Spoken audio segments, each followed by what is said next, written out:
stay with this California delegation, which has disproportionately been helpful in this fight. It's my pleasure to introduce to you a member of the Judiciary Committee, Subcommittee on Terrorism, Congresswoman Judy Chu. Good afternoon. What an incredible crowd that you have here today.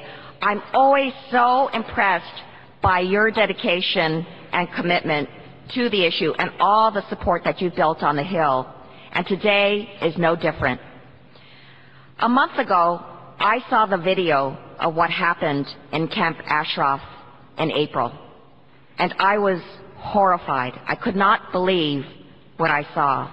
I could not believe the bulldozers and the Humvees that stormed Camp Ashraf.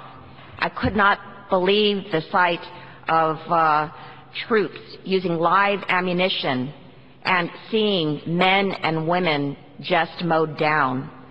I could not believe the fact that there were 36 residents, including 8 women, that ended up losing their lives and that more than 300 others had been wounded.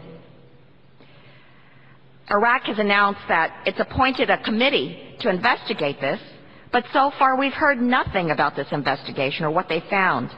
And it is clear that an internal Iraq-led investigation is not sufficient. Instead, we need an impartial and an independent investigation into this attack. Only then will the world be satisfied that the truth about this horrible incident will be made public. And that's why I have to announce to you that I am the co-sponsor of House Resolution 332, which calls for such an investigation to shed light on this terrible tragedy. And I'm not alone. I stand with my colleagues in the House, the UN, the EU, and Amnesty International in crying for a fair and just examination of the events on that fateful day. And so the United States must continue to do what it can to protect the camp inhabitants and to fight any forced relocation of this camp. We cannot let these brave men and women be forced out of their homes and into the arms of enemies. We must do everything that we can to fight for their freedom and for the freedom of the Iranian people. And one of the best things that we can do is to remove the MEK from the list of foreign terrorist organizations. I'm going to work hard to get more congressional support for this important effort.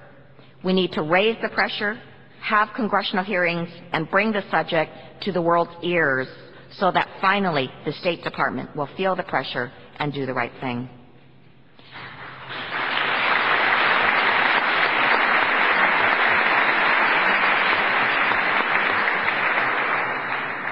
But one of the most important elements of making sure this is successful is all of you here today. Because of all your tireless advocacy, members of Parliament in Europe, military leaders, and members of Congress know about the human and civil rights abuses going on in Iran and in Camp Ashraf today. It is because of you that the international pressure is rising and that the support for the MEK and the protection of Camp Ashraf residents is growing.